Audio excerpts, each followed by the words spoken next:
Εδώ στο στούντιο μαζί μας έχουμε τον Υφυπουργό Εργασίας, τον κύριο Καραγκούνη. Γεια σας, κύριε Καραγκούνη, καλημέρα σας. Καλημέρα και ευχαριστώ πάρα πολύ. Πολλά τα θέματα πολιτικά και μη κτλ.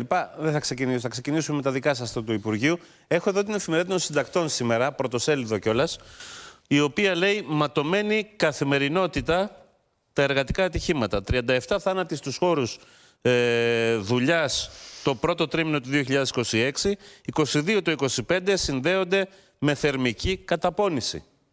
Αυτή είναι, το πρωτοσέλιδο. Κοιτάξτε, υπάρχει ένα σωματείο συγκεκριμένο το οποίο αναμασά κάποιους αριθμούς και γίνεται αυτή η συζήτηση. Η ΟΣΕΤΕ εννοείται. Κάποιο σωματείο αναφέρομαι. Ναι. Το οποίο ποτέ δεν αναφέρει τις πηγές, λέμε τα ίδια πράγματα κάθε φορά. Πέρσι, επίσημα, είμαστε η χώρα, η τέταρτη καλύτερη χώρα με τα λιγότερα θανατηφόρα εργατικά ατυχήματα. Πέρσι, τα θανατηφόρα εργατικά ατυχήματα, πώς καταμετρώνται, πώς καταγράφονται σε κάθε ευρωπαϊκή χώρα, από την Ανεξάρτητη Αρχή Επιθεώρησης Εργασίας, που πηγαίνουν οι αρμόδιες υπηρεσίες, καταγράφουν, βλέπουν ποιος είναι ο εργοδότης κτλ. Πέρσι ήταν 47. Ναι. Το ίδιο σωματείο έλεγε πέρσι ότι είναι 201 οι θάνατοι. Αν κάνετε την αναλογία, επιτρέψτε μου τώρα, είναι άχαρη αυτή η συζήτηση, δεν θέλω καν να την κάνω. Κάντε λοιπόν την αναλογία 37 στο πρώτο τρίμηνο. Ας πούμε ότι πέραμε αυτή την καταφαντασία, τους καταφαντασία αριθμούς, επί 4 πόσο κάνει? Λιγότερα, ούτε 148. Καταλαβαίνετε τώρα σε τι συζήτηση μπαίνουμε? Να χτυπήσουμε όλοι μαζί ξύλο. Διότι εδώ κάποιοι ανεύθυνοι, συγγνώμη που το λέω έτσι, κάποιοι ανεύθυνοι ζητήσαμε πέρσι να μας πούν τις πηγές. Πού τα βρήκατε αυτά τα 201 θανατηφόρα εργατικά ατυχήματα? Εξαφανίστηκαν, ποτέ δεν είπαν τίποτα. Τώρα αναφέρονται πολύ χαμηλότερα από πέρσι. Ξέρετε τώρα, είναι πολύ άχαρη αυτή η συζήτηση. Πάρα πολύ άχαρη. Και λυπάμαι που την κάνουν συνεχώς αυτή τη συζήτηση. Παίζει παιχνίδι με τους θανάτους. Καλά τώρα, αυτό είναι αυτό γνωστό. λέτε. Αυτό είναι γνωστό τώρα. Δεν χρειάζεται να το επαναλάβουμε. Πέρσι λοιπόν η Ελλάδα, για να ξέρουμε και το λέμε και στους φίλους που μας ακούν, σύμφωνα με τη Eurostat, αφήστε την ΟΣΕΤΕ, δείτε τη Eurostat, μπείτε μέσα. Ξέρετε σε ποια θέση είμαστε? Στην τέταρτη καλύτερη θέση στην Ευρώπη με τα λιγότερα θανατηφόρα εργατικά ατυχήματα, τη στιγμή που έχει ανέβει το εργατικό δυναμικό πάνω από 570.000 νέοι εργαζόμενοι. Ναι. Αυτό υπό μία έννοια, αν το βάζαμε σε μια λογική τέλος πάντων αριθμών και αναλογίας, καταλαβαίνετε θα έπρεπε να είχαν ανέβει πάρα πολύ τα θανατηφόρα εργατικά ατυχήματα. Δεν ανέβηκαν όμως, μειώθηκαν. Πέρσι κλείσαμε με 47 θανατηφόρα εργατικά ατυχήματα. Στο πρώτο τρίμηνο, βεβαίως είχαμε δυστυχώς αυτό το τραγικό δυστύχημα στη Βιολάντα, είναι κάτω από 17. Δηλαδή το τι ισχύει μέχρι το πρώτο τρίμηνο. Σας λέω τους πραγματικούς αριθμούς που υπάρχει συμβάν, όπου έχει επιληφθεί ο εισαγγελέας, που έχουν συλληφθεί οι ανακριτικές αρχές, που έχει γίνει μια εξειδίκευση των πραγμάτων και καταγράφουν αυτούς τους αριθμούς. Ας μας πούνε για τα περσινά 201 ποιοι είναι αυτοί οι άνθρωποι, να τους ξέρουμε κι εμείς, και ας πούνε και για τους 37 ποιοι είναι επίσης, για να ξέρουμε ποια είναι η αλήθεια των αριθμών. Κοιτάξτε, εγώ θα έλεγα να είμαστε πάρα πολύ συγκεκριμένοι και κυρίως στην αναπαραγωγή των ειδήσεων. Βεβαίως οι εφημερίδες θα κάνουν έχουν να παίξουν, να επιτελέσουν το έργο τους και την αποστολή τους, αλλά θα πρέπει να τσεκάρουν λίγο τις πηγές. Αυτή η ιστορία τέλος πάντων κάποια στιγμή πρέπει να τελειώσει. Συγγνώμη, αυτό είναι επίσημο σωματείο, δεν είναι επίσημο σωματείο? Είναι ένα σωματείο, δεν θέλω να πω κάτι άλλο. Δεν θέλω πραγματικά να κάνω καμία αναφορά. Εγώ θα μείνω και ξέρετε και κακώς. Εσείς λέτε εγώ αναφέρομαι μόνο στην ανεξάρτητη. Εδώ αυτοί λένε ότι έχει. Εντάξει, ωραία, το είπα. Πέρσι ήταν 201. Τελικά είναι 201. Βγήκαν ποτέ τα στοιχεία αυτά? Τι θέλετε να συζητάμε τα ίδια και τα ίδια?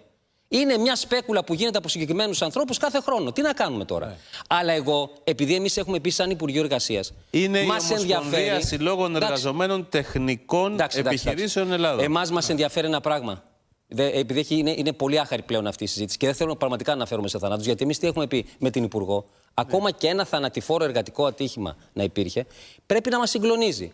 Και τι κάναμε, επειδή πράγματι εμείς θέλουμε να είμαστε συνεπείς με αυτά που λέμε? Για πρώτη φορά, και μου δείτε την ευκαιρία να πούμε κάποια συγκεκριμένα πράγματα, για πρώτη φορά μετά από 35 χρόνια άλλαξε το νομοθετικό πλαίσιο. Το αλλάξαμε πέρσι με το 5239 του 2025, αναθεωρήθηκε όλο το νομικό πλαίσιο για την υγεία και την ασφάλεια, αυστηροποιήσαμε πάρα πολύ όλο το πλαίσιο με εξειδίκευση στα τεχνικά έργα, με έγγραφες υποδείξεις των τεχνικών ασφαλείας, να ξέρει ο εργοδότης όταν υπάρχει κάποια δυσλειτουργία στην επιχείρηση. Τι γινόταν μέχρι τώρα? Το λέγανε προφορικά η τεχνική ασφαλείας. Εμείς το αλλάξαμε. Το βάλαμε εγγράφος και μάλιστα να στέλνετε στην Ανεξάρτητη Αρχή Επιθεώρησης Εργασίας για να κάνει ελέγχους. Τι γινόταν μέχρι τώρα? Το λέγανε προφορικά. Δεν υπήρχε πουθενά ευθύνη, δεν υπήρχε εξειδίκευση ευθύνης. Βάλαμε υποχρεωτική παρουσία του συντονιστή ασφαλείας στα μεγάλα τεχνικά έργα, για να μπορεί να ξεχωρίζει τον κίνδυνο και να βλέπει τον κίνδυνο. Ένα θα σας πω. Ναι. Η πιο επικίνδυνη δραστηριότητα είναι στην ναυπηγοεπισκευαστική ζώνη. Δεν υπάρχει πιο επικίνδυνη δραστηριότητα. Είχαμε πολλά θανατηφόρα εργατικά ατυχήματα. Όλο το 25 ξέρετε πόσα θανατηφόρα υπήρξαν, που είναι η πιο επικίνδυνη δραστηριότητα. Πόσα υπήρξαν? 0. Γιατί υπήρξαν 0? Γιατί αυξήσαμε ακόμα περισσότερα τους ελέγχους. Για πρώτη φορά τα κάναμε αυτό των μεικτών επιτροπών. Και να χτυπήσω ξύλο, και μέχρι σήμερα πάλι 0 είναι. Τι θέλω να πω? Να χτυπήσω ξύλο, βέβαια, καταλαβαίνετε ότι το σημαντικό ποιο είναι?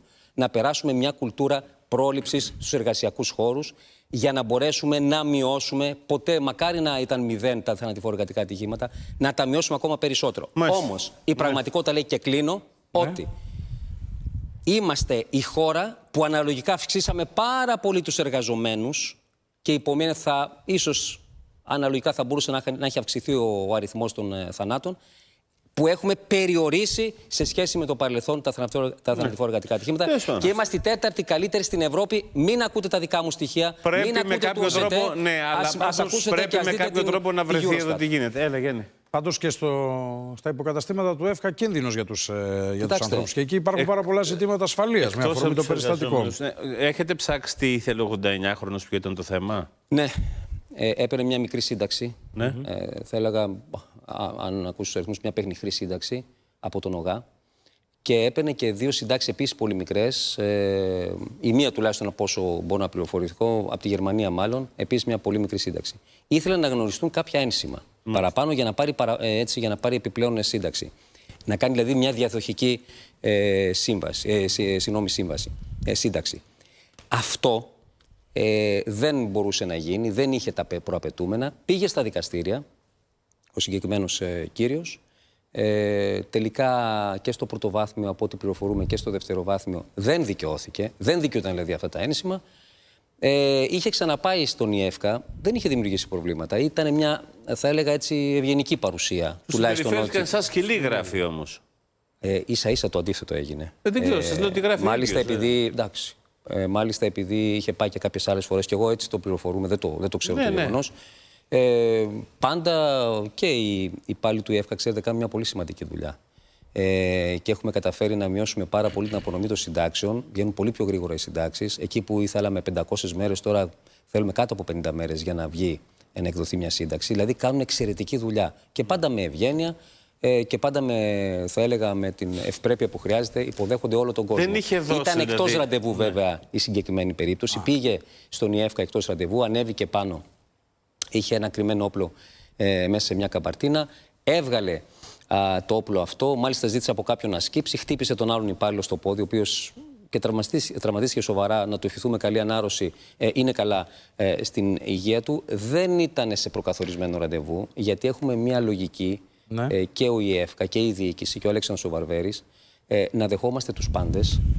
Ακόμα και αν δεν έχουν ραντεβού, έτσι, και με ευγένεια να προσπαθούμε να λύσουμε τα προβλήματά τους, να τους ακούσουμε κτλ. Και αυτή ήταν και η περίπτωση. Δηλαδή, ο συγκεκριμένος προφανώς μπήκε μέσα, εισήλθε, ευγενικά παρουσιάστηκε και στον security κάτω, που πράγματι υπήρχε security, και στον υποδοχέα, υπάρχει ένας άνθρωπος που υποδέχεται τον κόσμο, και εστάλει στην αρμόδια υπηρεσία για να δουν και πάλι τι γίνεται. Άρα πέρασε από το. Ναι. Security, και ανέβηκε πάνω στον 4ο όροφο, βεβαίως.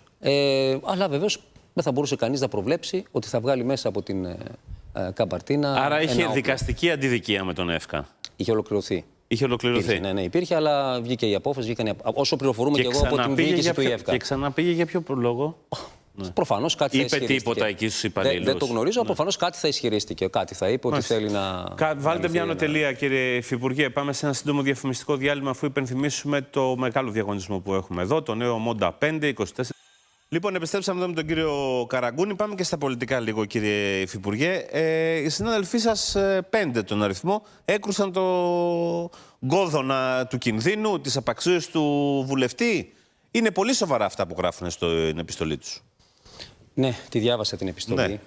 Και λένε κάποια συγκεκριμένα πράγματα οι συνάδελφοι. Βέβαια, δεν μπαίνουν στη διαδικασία υπομείνε να απαξιώσουν ή να γκρεμίσουν εντός εισαγωγικών το επιτελικό κράτος. Ίσα-ίσα να γνωρίζουν ότι έχουν γίνει πάρα πολύ σημαντικά πράγματα Βεβαίως υπάρχουν και αδυναμίες. Άκουσα χθες τον Πρωθυπουργό και νομίζω ότι αυτό θα κρατήσω, όπου είπε και ο ίδιος ότι ούτε πρέπει να θεοποιούμε το επιτελικό κράτος, ούτε βεβαίως είναι για το πετάμε στον κάλαθο των αχρήστων, ούτε να το δαιμονοποιούμε. Και νομίζω ότι αυτή είναι η πραγματικότητα. Δηλαδή, υπάρχουν πάρα πολλοί τομείς του δημόσιου τομέα και της κρατικής λειτουργίας που έχουν βελτιωθεί, ακριβώς γιατί υπάρχει ένας συντονισμός των Υπουργείων σε διάφορα ζητήματα, ώστε να βγει ένα βέλτιστο αποτέλεσμα. Για παράδειγμα, η μεγάλη μείωση των θανατηφόρων ατυχημάτων στους δρόμους, στα τροχαία ατυχήματα. Έγινε ένας συγκεκριμένος συντονισμός και είχαμε πράγματι μια πολύ μεγάλη μείωση. Αισθάνονται οι βουλευτές ότι δεν συμμετέχουν. Τώρα, προφανώς... Ότι δεν έχουν λόγο. Έρχεται, από τη μία λένε το ένα είναι ρουσφέτη, το άλλο είναι αυτό. Δεν τους δίνουν καμία σημασία το Μαξίμου. Αυτό λένε, ότι δεν έχουν κανένα... Σηκώνουν το χέρι, ψηφίζουν ναι στα νομοσχέδια. Οι βουλευτές που έχω την τιμή και εγώ να ανήκω στην κοινοβουλευτική ομάδα, ξέρετε, έχουμε πάντα το προνόμιο και έτσι πρέπει να γίνεται και προφανώς να ακούγονται οι απόψεις μας, να λέμε φωναχτά, μέσα βεβαίως στα όργανά μας, αυτά τα οποία πιστεύουμε. Πολλές φορές διαφωνούμε με διάφορα πράγματα και εγώ προσωπικά έχω διαφωνήσει διάφορες πολιτικές. Και είχα τη δυνατότητα να τα πω και βεβαίως να γίνει ένας γόνιμος διάλογος. Ναι. Δεν είναι κακό, γιατί ξέρετε, είναι και το θεμέλιο αντοχής αυτής της κυβέρνησης. Είμαστε 2 τετραετίες και προφανώς νομίζω ότι θα έχουμε και μια τρίτη αυτοδύναμη. Και θα έχουμε και μια τρίτη αυτοδύναμη. Έτσι όπως πάνε τα πράγματα. Έτσι όπως πάνε. Έτσι όπως πάνε τα πράγματα. Αυτό που βλέπετε δηλαδή εγώ θα σας πω το εξής. Ναι. Έχουμε μια κυβέρνηση που πράγματι πιέζεται πάρα πολύ, όπως και όλες οι χώρες οικονομικά, αλλά αυτή τη στιγμή είναι 15 μονάδες, 16 μονάδες, όπως και να πάρει τις δημοσκοπήσεις από το δεύτερο κόμμα. Δεν τι σημαίνει αυτό οικονομικά? Δηλαδή είναι ο ΠΚΠ, είναι υποκλοπές, είναι διάφορες σουξουμούξου στην κοινοβουλευτική ομάδα. Εσωτερική γκρίνια τώρα με την επιστολή. Και η Νέα Δημοκρατία είναι η μόνη παράταξη η οποία εμπιστεύονται οι πολίτες ότι μπορεί να λύσει τα προβλήματά του και την εμπιστεύονται 10 χρόνια τώρα με τεράστιες διαφορές. Γιατί πιστεύετε γίνεται αυτό? Αφού είναι τα πράγματα τόσο διαλυμένα, αφού η Ελλάδα δεν πάει καλά, αφού έχουμε τεράστιο πρόβλημα, γιατί η εναλλακτική πρόταση της αντιπολίτευσης υπολείπεται πάνω από το μισό της δικής μας επιλογής? Ναι. Θα το δούμε, γιατί βεβαίως θα το δούμε. Γιατί δεν τους πιστεύουν, γιατί δεν έχουν εναλλακτική πρόταση, γιατί σωστά είναι όλα αυτά να τα συζητάμε πολύ σοβαρά και ο ΠΚΠ και ο Μακάριος ο Λαζαρίδης και όλα τα ζητήματα τα οποία αναφύονται κάθε φορά, μάλιστα. Αλλά όμως αυτό που θέλει ο κόσμος είναι τι γίνεται την επόμενη μέρα. Ωραία όλα αυτά. Ποια είναι η εναλλακτική πρόταση για την οικονομία? Άκουσα φερειπίν από το Πασόκ, ακούω και από τα υπόλοιπα κόμματα της κεντροαριστεράς, ήταν λογικό. Αλλά άκουσα και το Πασόκ ότι η λύση στο πρόβλημα της οικονομίας είναι να φορολογήσουμε πάλι τις επιχειρήσεις κτλ. Η ίδια κουβέντα, η ίδια καραμέλα που ευτυχώς την αλλάξαμε και έχουμε 570.000 νέες θέσεις εργασίας. Έχει μειωθεί η ανεργία πάνω από 10 μονάδες. Αυτά προσπαθεί να τα κάνει η Ισπανία τα τελευταία 5 χρόνια και δεν μπορεί να τα κάνει. Που είναι μια τεράστια οικονομία. Το να φορολογήσετε όμως τις ενδομιλικές συναλλαγές. Προσέξτε. Το να φορολογήσετε κάποια υπερκέρδη που βγαίνουν. Ωραία. Δεν είναι κακό. Αυτό το έχουμε κάνει. Δηλαδή βγαίνει ο Warren Buffett που είναι τρισεκατομμυριούχος και λέει: παιδιά, φορολογήστε μας. Εσείς τι λέτε? Δεν το έχουμε κάνει στην ενέργεια. Δεν πήγαμε, δεν φορολογήσαμε τις εταιρείες. Δεν δώσαμε πίσω στον κόσμο και έχουμε τη χαμηλότερη λιανική στους πολίτες. Δεν το κάναμε. Αλλά προσέξτε όμως, κύριε Κούτρα. Κύριε Κούτρα, προσέξτε. Αν δεν γινόταν και αυτό. Προσέξτε. Γιατί αφού το κάναμε. Προσέξτε. 187 δις ΑΕΠ το 19. Πόσο έχουμε σήμερα? Πάμε στα 270. Πόσο πάει το δημόσιο χρέος? 130% από 200 που ήτανε. Όλα αυτά τι συνθέτουν? Μια εικόνα αποσύνθεσης της οικονομίας ή μια εικόνα σταθερότητας και προοπτικής για την μακριά οικονομία? από εμάς. Ωραία. Προφανώς κάνω ρητορικά ερωτήματα. Αλλά η πραγματικότητα είναι ότι η αγοραστική δύναμη ταυτοχρόνως πέφτει κόσμο. Γιατί μπορεί να μειώσατε τους φόρους, μπορεί να δόθηκαν αυξήσεις, πήραν αξία τα ακίνητα, μην τα παραγνωρίζουμε αυτά. Όλα, έχουν συμβεί όλα αυτά, δεν μπορούμε να τα παραγνωρίζουμε. Ταυτοχρόνως έχει ακριβήνει πάρα πολύ ζωή. Αύξηση του μέσου εισοδήματος, στοιχεία της Eurostat, 2,5%. 19,5% σωρευτικός πληθωρισμός. Τα στοιχεία τώρα βγήκαν. 19,5% σωρευτικός πληθωρισμός, 40% αύξηση των αποδοχών. Τι σημαίνει αυτό? Γιατί είπα πριν ότι υπάρχει μια πιεστική κατάσταση στην οικονομία. Προφανώς. Και στην Ελλάδα και στην Ευρώπη και παντού. Αλλά είμαστε η μόνη χώρα που ανακοινώνουμε συνέχεια μέτρα στήριξης τη στιγμή που φερειπίνει η Γαλλία παίρνει 50 δις ευρώ μέτρα. Αυτό δηλαδή, να ξέρουμε πού βρισκόμαστε. Και τίποτα δεν είναι δεδομένο. Αυτό είναι το πιο σημαντικό που πρέπει να ξέρουν οι πολίτες. Δεν σημαίνει ότι αυτή η πολιτική που αυξάνει το ΑΕΠ και μειώνει το χρέος και έχουμε τη δυνατότητα να στηρίζουμε μισθωτούς και συνταξιούχους. Εκλογές θα κάνετε νωρίτερα. Προσέξτε. Και έχουμε αυτή τη δυνατότητα ότι θα μπορούσε μια άλλη πολιτική να τα έχει αυτά τα αποτελέσματα. Έχουμε αυτά τα αποτελέσματα. Καλά, τους δοκιμάσαμε πριν από λίγα χρόνια. Και πήγαν να μας πάρουν, δεν υπήρχε ούτε συνταξιούχος, όχι ελεύθερος επαγγελματίας. Δεν είχαν εκλογές θα κάνετε νωρίτερα. Εκλογές θα έχουμε στο τέλος της τετραετίας. Είναι δεδομένο αυτό. Και όχι νωρίτερα. Του χρόνου τον Ιούλιο δηλαδή. Του χρόνου τέτοια εποχή. Γιατί υπάρχει και ευρωπαϊκή την Άνοιξη λόγω της Προεδρίας. Κλείνοντας, κύριε Καραγκούνη, σας ενδιαφέρει να μάθουμε και να μάθετε κι εσείς ποιοι ήταν αυτοί οι οποίοι έδωσαν εντολές στους 4 καταδικαστέντες να παρακολουθούν το μισό Υπουργικό Συμβούλιο και τον αρχηγό των ενόπλων δυνάμεων και δεν ξέρω εγώ ποιον άλλον. Βγήκε η Ένωση Εισαγγελέων και κατακεράβνωσε τα κόμματα της αντιπολίτευσης. Ναι. Γιατί ήταν αυτονόητο να το κάνει. Διότι στην ουσία προσβάλλουν την ίδια τη λειτουργία της δικαιοσύνης. Αυτά το οποίο γίνεται τις τελευταίες ημέρες και ειδικά από το Πασόκ, νομίζω ότι δεν έχει προηγούμενο. Δεν ρώτησα αυτό. Και εγώ θα φτάσω εκεί. Έχετε την αίσθηση ότι ο εισαγγελέας του Αρείου Πάγου που βγάζει αυτή τη διάταξη δεν έχει εικόνα όλης της υπόθεσης? Όχι. Θα φτάσω. Τι αξιολογεί κάθε φορά? Αν έχουν εισφερθεί νέα στοιχεία. Ναι. Το αν έχει βγει ο Τζούνος ή ο Κούτρας και έχει πει κάποιος μου είπε κάτι και πρέπει να το καταθέσω, υπάρχει το 224 του Κώδικα Ποινικής Δικονομίας. Μια στιγμή. Θα φτάσω. Κύριε Υπουργέ, 4 καταδικαστές. Το 224 του Κουπουδού του Κώδικα Ποινικής Δικονομίας και λέει αν έχεις να πεις κάτι, ότι σου είπε κάποιος, πήγαινε πες το. Απαντάω λοιπόν σε αυτό που με ρωτήσατε. Εάν στη συνέχεια, είτε στο εφετείο, υπάρχει μια δικαιοδοσία. Η διάταξη είναι μια διάταξη απορριπτική, γιατί είχε αξιολόγησε ο εισαγγελέας του Αρείου Πάγου τα στοιχεία και έφτασε αυτό στο αποτέλεσμα. Θα τον κρίνουμε και γι' αυτό. Κύριε Καραγκούνη. Εάν εισφερθούν νέα στοιχεία συγκεκριμένα, γιατί λοιπόν να μην γίνει την οποιαδήποτε έρευνα, αλλά δεν έχουν εισφερθεί? Ακούστε με λίγο. Έβγαλε απόφαση ο Άριος Πάγος την πρώτη. Έβγαλε απόφαση το Πρωτοδικείο για τους 4 καταδικαστές. Ποιος έστειλε την υπόθεση εκεί? Ο Άριος Πάγος. Έβγαλε ξανά απόφαση ο Άριος Πάγος ότι δεν συντρέχουν λόγοι περαιτέρω έρευνας κτλ. Άλλο είναι το ερώτημα. Δεν ρώτησε αυτό, Γιάννης. Με χαρά ρώτησε. Ξέρω τι ρώτησε. Όχι. Εγώ το ρωτάω 10 μέρες. Εγώ εδώ. 10 μέρες. Σας ακούω. Μπορούμε να μάθουμε. Η ελληνική πολιτεία δεν θέλει να μάθει ποιος έδωσε εντολή σε αυτούς τους 4 να παρακολουθούν ή το κάνουν από χόμπι? Ακούστε λίγο τώρα. Αυτό είναι το θέμα. Δίνεται δυνατότητα σε μια κρωματική διαδικασία. Αφήστε τα δικαστικά. Πολιτικά. Είναι και πολιτικό το θέμα. Να βγάλουμε ένα όπλο να τους βάλουμε από πάνω στο κεφάλι τους. Τώρα πλάκα κάνουμε. Πλάκα κάνουμε. Εάν υπάρχει. Οι άνθρωποι αυτοί έχουν καταδικαστεί. Παιδιά, τώρα συγγνώμη τώρα γιατί ξεφεύγουμε από κάθε λογική. Οι άνθρωποι αυτοί έχουν καταδικαστεί. Αν θέλουν να πούνε κάτι, δεν πρέπει να πούνε κάτι? Τι θα μυρίσουμε τα νύχια μας μεταξύ μας, εάν εσείς, κύριε Κούτρα, είχατε κάποια εκατομμύρια για να πάρετε το Predator και να αρχίσετε να με παρακολουθείτε? Θα μυρίσω εγώ τα νύχια μου, τι κάνατε? Αυτό είναι δεν σοβαρό είναι αυτό το πράγμα. Τα νύχια μου. Είναι λειτουργία, στοιχειώδης λειτουργία μιας πολιτείας. Βγήκε λοιπόν η δικαιοσύνη που αξιολόγησε. Ή να μας πούν, παιδιά, είναι απόρριτο. Δεν σας λέμε τίποτα. Γιατί, τι απόρριτο, δεν κατάλαβα. Ξέρω, αν ο κύριος ο συγκεκριμένος, εάν υπήρξε απόπειρα από το συγκεκριμένο ή από κάποιον άλλον, ας εισφερθεί και να καταγγελθεί. Δεν καταλαβαίνω. Καλημέρα σας, κύριε Καραγκούνη. Να είστε καλά. Σας ευχαριστούμε.